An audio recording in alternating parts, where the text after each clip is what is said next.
नमस्कार, मैं रवीश कुमार। विश्व बैंक की रिपोर्ट के अनुसार देश में हर 4 में से एक नौजवान के पास कोई काम नहीं है। मगर गोदी मीडिया की रिपोर्ट देखिए तो 100 में से 100 एंकरों के पास एक ही काम है, एंटी मुस्लिम नफरत का माहौल बनाए रखना। दूसरी तरफ सरकार है जिसके बयानों और प्रचार में इतनी गलतियां और झूठ निकल आते हैं कि उनकी पोल खोलने में ही दिन गुजर जाता है। बुलंदशहर की घटना पर गोदी मीडिया की रिपोर्टिंग शर्मनाक है तो 28 मई को संसद के उद्घाटन के समय झूठ का जो प्रपंच रचा गया वो और भी ज्यादा शर्मनाक है। एक पैटर्न है, आप मुसलमान से नफरत करें, इसके लिए तरह तरह के झूठ फैलाए जा रहे हैं, और आप हिंदू होने पर गौरव करें, इसके लिए भी इन्हें झूठ का सहारा लेना पड़ रहा है। खासकर सेंगोल मामले में हिंदू की आज की रिपोर्ट देखेंगे तो मेरी बात और स्पष्ट हो जाएगी। पहले हम बुलंदशहर की घटना को लेकर बात कर लेते हैं। आज तक और जी जैसे न्यूज चैनलों पर इसका जिस तरह से कवरेज हुआ है, इस पर आप अजीत अंजुम और अभिसार शर्मा का वीडियो जरूर देखिए। अजीत अंजुम ने बुलंदशहर की घटना को लेकर गोदी एंकरों की एक एक बात की पोल खोली है, विस्तार से बताया है कि गोदी एंकरों ने बुलंदशहर की घटना को लेकर जहर फैलाने की कोशिश की। आज तक के शो में चालाकी से इसे मुस्लिम समुदाय और धर्मनिरपेक्षता पर उठाए जाने वाले बोगस सवालों से जोड़ दिया गया, जबकि पुलिस की जांच उस वक्त चल रही थी। अब वो एंकर कह रहा है कि बुलंदशहर में लोग कल्पना ही नहीं कर सकते थे कि हिंदुओं ने हमला कर दिया। एक शहर के लोग क्या क्या कल्पना कर लेंगे एंकर को पता चल जाता है। बेरोजगार क्या कल्पना कर रहा है घर बैठकर, बस इसका पता नहीं चलता। शुक्र है कि बुलंदशहर की पुलिस ने तुरंत ही मामले का पता लगा लिया, वरना इस एंकर ने खुद से कल्पना कर ली थी कि यह काम मुसलमानों का होगा। आप उसके शो का वीडियो देख सकते हैं। यूट्यूब के कॉपीराइट के नियम ही कुछ ऐसे हैं कि हम उसका वीडियो नहीं दिखा सकते। कभी ये एंकर खुद कल्पना करता है और बोलने लग जाता है कि ऐसी घटना होती है तो शक तो यही होता है दूसरा समुदाय होगा। इसके शक की इंतहा नहीं, इसे यह शक नहीं होता कि कोई दूसरा कारण भी हो सकता है। पुलिस की जांच रिपोर्ट आई तो यह एंकर कल्पना करने लगा कि बुलंदशहर के लोग क्या कल्पना कर सकते हैं और क्या कल्पना नहीं कर सकते हैं। दिन भर हिंदू मुस्लिम करने से दिमाग इसी तरह से सोचने लग जाता है। एंकर की भाषा, कार्यक्रम में चलने वाली पट्टियां और शब्दों को गौर करेंगे तो साफ दिखता है कि सुप्रीम कोर्ट की निरंतर चेतावनी के बाद भी गोदी मीडिया के रुख में बदलाव नहीं आया है। बुलंदशहर की पुलिस ने त्वरित कार्रवाई कर गोदी एंकरों की पोल खोल दी है। हरीश शर्मा, शिवम, केशव और अजय, इन चारों को बुलंदशहर पुलिस ने पकड़ लिया है। इन पर आरोप है कि इन्होंने शराब के नशे में 17 मूर्तियों को खंडित कर दिया ताकि इन्हें बदला जा सके। इन्हें तोड़ने की साजिश हरीश के घर पर रची गई। बुलंदशहर के एसएसपी श्लोक कुमार ने पुलिस की 5 टीमें बना दी और हर तरह से जांच में जुट गए। अब पकड़े गए हैं तो गोदी एंकरों को सफाई देते नहीं बन रही है। इसमें कुल 4 लोगों की गिरफ्तारी की गई है, जिसमें कि मुख्य अभियुक्त जो है उसका नाम हरीश उर्फ इलू है। ये उसी गांव बराल का रहने वाला है। पूछताछ में ये बात प्रकाश में आई कि हरीश के घेर पे लोग बैठकर शराब पीते थे। जिस दिन की ये घटना है उस दिन इन लोगों ने शराब पी और उसके बाद ये लोग वहाँ मंदिरों में गए और वहाँ पे तोड़फोड़ किए।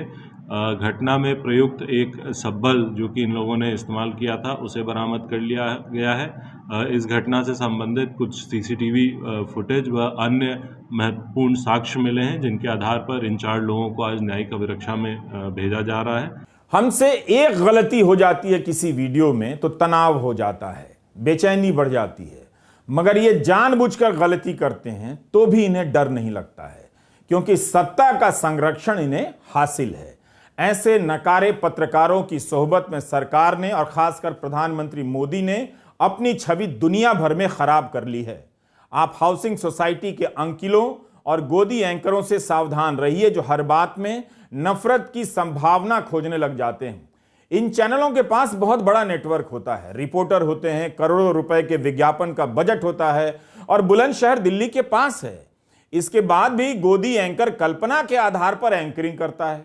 2014 के पहले का भारत होता तो ये थोड़ा रुकते, चैनल का संपादक थोड़ा झिझकता, पता करता, दोबारा चेक करता, लेकिन अब इनका काम ही यही है कि किसी तरह एंटी मुस्लिम एजेंडे को चलाते रहना है। खोजो एंगल कहीं से भी लाओ, ताकि कमजोर दिल वाले लोगों को लगे कि धर्म युद्ध चल रहा है और ये एंकर बचाने वाले हैं। इन एंकरों ने मणिपुर को लेकर कितना कवरेज किया, जहां महीने भर से हिंसा और विस्थापन का तांडव जारी है। कुकी जनजाति के लोग जो अल्पसंख्यक हैं, परेशान हैं, अपनी सुरक्षा को लेकर आशंकित हैं। उसे लेकर इन्हें कोई कल्पना नहीं होती है। लेकिन जब पुलिस ने मंदिर की घटना का पर्दाफाश कर दिया तो मीडिया के लिए हरीश, शिवम, केशव और अजय का कथित अपराध सामान्य हो गया। अब यह खबर गायब सी हो गई है या अखबारों के भीतरी पन्ने पर छपकर रह गई है। बुलंदशहर और आसपास के जिलों के लिए यह घटना बड़ी है, लेकिन वहां से निकलने वाले शायद ही किसी अखबार के पहले पन्ने पर इसे बड़ा करके छापा गया है। क्या इसलिए कि अब अपराधी का धर्म दूसरा निकल गया है? शिवम की जगह किसी और धर्म का अपराधी होता तो यही खबर और पुलिस की जांच पहले पन्ने पर आग उगल रही होती। हमने बुलंदशहर और हापुड़ के कुछ अखबारों में इस खबर को देखा कि किस तरह से छापा गया है। किसी अखबार में पेज नंबर 3 पर यह खबर है, तो कहीं पेज नंबर 4 पर है, कहीं पेज नंबर 6 पर है और कहीं किनारे 2 लाइन में।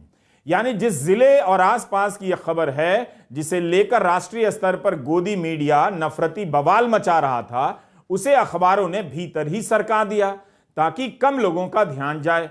भीतर के पन्नों पर दुबकी हुई इस घटना की खबर से आपको अंदाजा नहीं होगा कि इसे लेकर गोदी मीडिया के एंकर एंटी मुस्लिम एजेंडा देश भर में परोस चुके हैं। अगर इन अपराधियों के मुस्लिम नाम होते तब भी क्या यही अखबार इन खबरों को भीतर के पन्ने पर छापते या पहले पन्ने पर छाप रहे होते? इस एंगल से इन खबरों को देखेंगे तब समझ में आएगा कि अखबार पढ़ने से अखबार पढ़ना नहीं हो जाता है। इन अखबारों को कम से कम पहले पन्ने पर प्रमुखता से यह खबर छापनी थी, ताकि जिले के लोग सतर्क हो जाते कि गोदी मीडिया उनके जिले में सांप्रदायिक तनाव और आग फैलाने की कोशिश कर रहा था। इसी तरह का खेल व्हाट्सएप यूनिवर्सिटी के जरिए चलता रहता है। बालेश्वर में रेल दुर्घटना होती है और किसी मुस्लिम नाम वाले व्यक्ति को फरार बताकर व्हाट्सएप मैसेज घुमाया जाने लगता है। हालत यह हो गई है कि अफवाह और खबर में फर्क मिट चुका है। आप कितनी बातों का पता रखेंगे या लगाएंगे, इसलिए ये लोग समय समय पर यही काम दोहराते रहते हैं और आप इस चक्र में फंसे रह जाते हैं। आपको किस गोदी मीडिया ने बताया कि शरीफ नाम के मुस्लिम स्टेशन मास्टर के फरार होने की खबर गलत है? ऑल्ट न्यूज के लिए दिशानी भट्टाचार्य और ईशान भट्टाचार्य ने बताया कि राष्ट्रवादी हिंदू महासभा के प्रमुख बताने वाले विवेक पांडे ने बाकायदा ट्वीट किया है कि स्टेशन मास्टर का नाम शरीफ है और फरार है। खैर विधानसभा के बीजेपी आईटी प्रमुख मानवेंद्र सिंह ने ट्वीट किया है कि सुना है जांच के आदेश के बाद शरीफ नाम का स्टेशन मास्टर गायब हो चुका है। इस कौम के साथ यही समस्या है। कहां कहां किस स्तर पर यह अफवाह पहुंची होगी अंदाजा नहीं। हम इस स्तर पर आ गए हैं कि हिंदू नाम वाले स्टेशन मास्टर की लापरवाही को केवल लापरवाही मानते हैं और मुस्लिम नाम वाले स्टेशन मास्टर को कौम से जोड़ दे रहे हैं, जबकि खबर ही गलत है कि वहां पर शरीफ नाम का कोई स्टेशन मास्टर है। घटना के समय वहां के स्टेशन मास्टर एसबी मोहंती थे और वो फरार नहीं है, जांच में सहयोग कर रहे हैं। मगर मानवेंद्र सिंह और विवेक पांडे जैसों के खिलाफ कोई कार्रवाई नहीं होती है। स्थानीय स्तर पर अपराधी भी अब समझने लगे हैं कि जनता इससे भड़क सकती है, तो दो समुदायों में झगड़ा कराने के लिए कई बार ऐसे मौकों का इस्तेमाल करने लग जाते हैं। अगर आप अब भी नहीं सुधरे तो किसी मामूली घटना के बहाने आपस का भाईचारा और शहर की शांति मिट जाएगी। गोदी चैनल दंगाई मानसिकता तैयार करने की फैक्ट्री बन गए हैं। यह बात समझने में आप और कितने साल लगाएंगे और कब तक इन्हें देखेंगे? पिछले दिनों आगरा में गौ हत्या को लेकर अफवाह फैल गई। पुलिस ने जांच की तो संजय जाट का नाम सामने आया। पुलिस ने संजय जाट के अलावा एफआईआर में ब्रिजेश भदौरिया, जितेंद्र कुशवाहा, सौरभ शर्मा, सानू का भी नाम जोड़ा है। इन पर आरोप है कि ये सभी मिलकर गौ हत्या की साजिश रच रहे थे। पिछले साल की एक घटना है, अयोध्या से भी इसी तरह की खबर आई। यूपी पुलिस ने 3 मस्जिदों और एक मजार में मांस फेंककर सांप्रदायिक हिंसा भड़काने की कोशिश के आरोप में 7 लोगों को पकड़ा। इनके नाम थे महेश मिश्रा, प्रत्युष कुमार, नितिन कुमार, दीपक गौड़, ब्रजेश पांडे, शत्रुघ्न और विमल पांडे। ये सभी उसी शहर के रहने वाले हैं। इस पूरी प्रक्रिया में देखिए तो पता चलेगा कि अपनी राजनीति के लिए किनके बच्चों को दंगाई बनाया जा रहा है। गोदी मीडिया की नफरत की फैक्ट्री में फंसकर किनके बच्चे जेल जा रहे हैं। इस साल 4 जनवरी को दिल्ली पुलिस के सहायक इंस्पेक्टर शंभू दयाल की एक आरोपी ने चाकू से हत्या कर दी। आरोपी का नाम था अनीश राज, लेकिन गोदी मीडिया और आईटी सेल ने मोहम्मद अनीश बना दिया। 11 जनवरी को ऑल्ट न्यूज के कलीम अहमद इसका पर्दाफाश कर देते हैं कि आरोपी का नाम मोहम्मद अनीश नहीं है, अनीश राज है। बूम फैक्ट चेक की निवेदिता निरंजन कुमार ने भी इस पर रिपोर्ट कर दी। आज तक नवभारत से लेकर एनडीटीवी तक पर अनीश राज को मोहम्मद अनीश बना दिया गया था।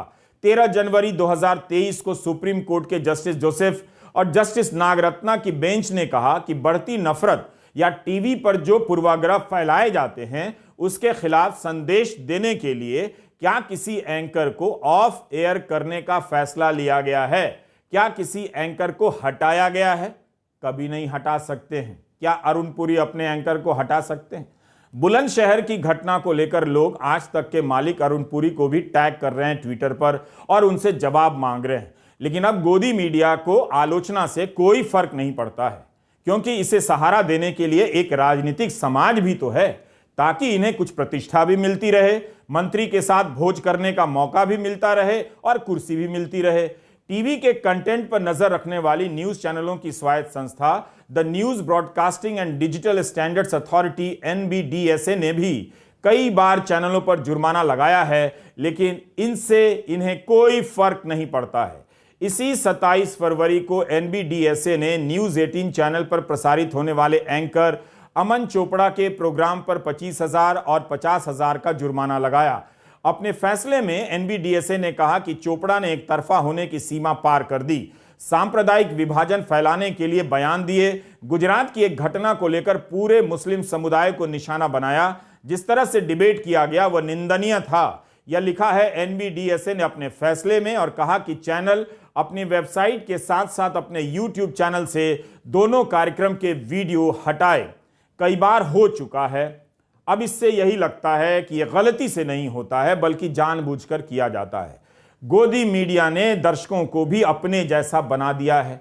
दर्शक भी दिन रात इसी में लगे हैं। कहीं से मुस्लिम अपराधी की खबर खोज ला रहे हैं और धर्म से जोड़कर वायरल करने लग जा रहे हैं। झूठ और अफवाह पर इतना भरोसा हो गया है कि अपने धर्म पर गौरव करने के लिए इन्हें अच्छी बातें नहीं मिल रही हैं। इसके लिए भी भाई लोग किससे गढ़ रहे हैं? हिंदू अखबार तो अभी तक इसकी रिपोर्टिंग करने में लगा है कि सरकार ने सेंगोल को लेकर जो दावे किए हैं वो सही हैं या नहीं। 28 मई को संसद के उद्घाटन और उसके बाद अगले दिन तमाम हिंदी अखबारों में सेंगोल का महिमा मंडन हिंदू अतीत के गौरव गान के रूप में छापा गया। इसे लेकर सरकार ने जो फिल्म बनाई है, वेबसाइट बनाई है, उस पर जो जानकारियां हैं उसे लेकर साफ साफ तथ्य नहीं मिल रहे हैं कई जानकारियों के, मगर सरकार ने ढंग से जवाब देना तक जरूरी नहीं समझा। करोड़ों लोगों के सामने प्रधानमंत्री जिस सेंगोल को लेकर चल रहे हैं, क्या वह उनके झूठ बोलने के हौसले का प्रतीक बनता जाएगा? सरकारी फिल्म बनाने में अच्छा खासा पैसा लगा होगा। सोचिए, इतना पैसा खर्च कर ऐसी कहानी बुन दी गई जिसका पता ही नहीं चल पा रहा है कि कौन सी बात कहां से आई। हिंदी अखबार भी छापने लग जाते हैं और चैनलों पर इसका किस्सा चलने लग गया। आम जनता आंखें फाड़कर देखने लग गई कि धर्म का उत्थान हो रहा है। यह सब भुला दिया गया है, अभी जाकर याद किया जा रहा है। क्या आपको वही अखबार या चैनल बता रहे हैं कि सरकारी फिल्म में किए गए कई दावे गलत हैं, उन्हें चुनौती दी जा रही है, कई बातें झूठी निकली हैं?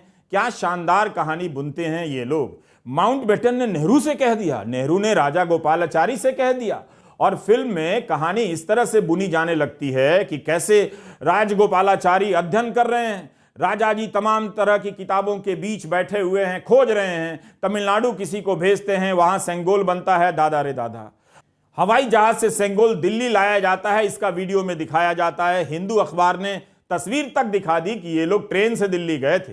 हिंदू की रिपोर्ट पढ़ने के बाद क्या भारत सरकार सेंगोल पर बनाई गई अपनी फिल्म को वापस लेगी? जो लोग इस फिल्म की तैयारी में लगे थे, क्या उनकी कोई जवाबदेही तय होगी? हिंदू अखबार ने तो 26 मई के दिन ही इस कहानी के कई दावों को तथ्यों के साथ चुनौती दी थी। इस पर आपको हमारा पुराना वीडियो देखना चाहिए। फिर से हिंदू अखबार के C जयशंकर ने इस पर लंबी रिपोर्ट की है, जिसे पढ़कर हैरानी होती है कि देश की संसद के लिए जो पवित्रता होनी चाहिए वो बरती नहीं गई। बताइए इस सेंगोल को लेकर कितना कर्मकांड रचा गया। प्रधानमंत्री कैमरों के सामने दंडवत हुए, बाकी सब लंबवत खड़े रह गए। इसकी पूजा कराई गई और सदन के भीतर स्थापित किया गया। 9 जून के हिंदू में तमिलनाडु के अधिनम मठ के 24वें प्रमुख ने कहा है कि इस बात का कोई स्पष्ट प्रमाण नहीं है कि जवाहरलाल नेहरू को देने से पहले सेंगोल माउंटबेटन को दिया गया। उन्हें दिया ही क्यों जाता, वो तो जाने वाले थे, वो दिन तो नेहरू का था, ये अधिनम मठ के प्रमुख ने कहा है। उन्होंने यह भी कहा है कि इस बात के प्रमाण नहीं है कि सेंगोल देकर ब्रिटेन के हाथ से सत्ता भारत को दी गई। अखबार ने लिखा है कि इस रिपोर्ट से साफ है कि सेंगोल नेहरू को तो दिया गया, इसकी तस्वीरें भी हैं, लेकिन सत्ता के हस्तांतरण के प्रतीक के रूप में माउंटबेटन को दिया गया और फिर उसे गंगा जल से धोकर नेहरू को दिया गया, इसके कोई स्पष्ट प्रमाण नहीं मिल रहे हैं। इतने तथ्य आ चुके हैं, सरकार को अब तो कुछ कहना चाहिए। 26 मई को अधिनम के प्रतिनिधि ने हिंदू के सवाल के जवाब में कहा कि 1947 और 50 में मठ की स्मारिका प्रकाशित हुई, उसमें इसका जिक्र है। आज की रिपोर्ट में अधिनम के प्रमुख ने कहा है कि हमें वह स्मारिका नहीं मिल रही है, हम नहीं जानते कि स्मारिका कहाँ है। 75 साल हो गए, हम भी स्मारिका का पता ही लगा रहे हैं। कांग्रेस नेता जयराम रमेश ने कहा कि बीजेपी की फेक न्यूज फैक्ट्री का फिर से पर्दाफाश हो गया। सेंगोल नेहरू को दिया गया, लेकिन माउंटबेटन राजा जी का किस्सा कहां से आ गया, कौन जवाब देगा? ऐसा क्यों होता है? एंटी मुस्लिम नफरत के लिए भी झूठ, हिंदू गौरव के लिए भी झूठ, इनके पास झूठ और अफवाह के अलावा कोई काम नहीं।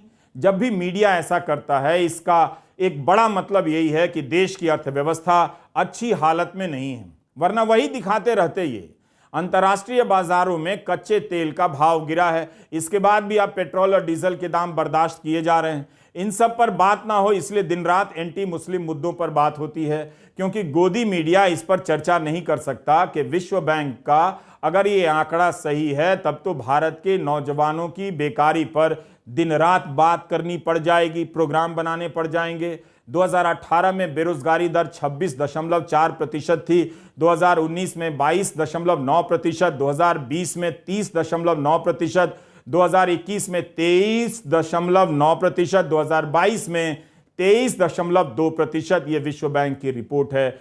इतनी भयंकर बेरोजगारी इस देश में है। क्वार्ट्स में लिखने वाली बिजनेस पत्रकार मीमांसा वर्मा का एक लेख है कि 2022 के साल में भारत में 15 से 24 साल के नौजवानों में 1/4 बेरोजगार हैं। रोजगार देने के मामले में बांग्लादेश, भूटान, इंडोनेशिया भारत से बेहतर स्थिति में है। पता है कि खाली बैठा नौजवान सरकार से सवाल ना पूछने लग जाए, इसलिए उसे कभी टीपू सुल्तान की बहस में उलझाओ, कभी औरंगजेब की बहस में। 9 साल इसी में कट गए। अपने विवेक का इस्तेमाल अब कर लीजिए, अपना भविष्य और अपने बच्चों को दंगाई बनाने से बचा लीजिए। नमस्कार, मैं रवीश कुमार।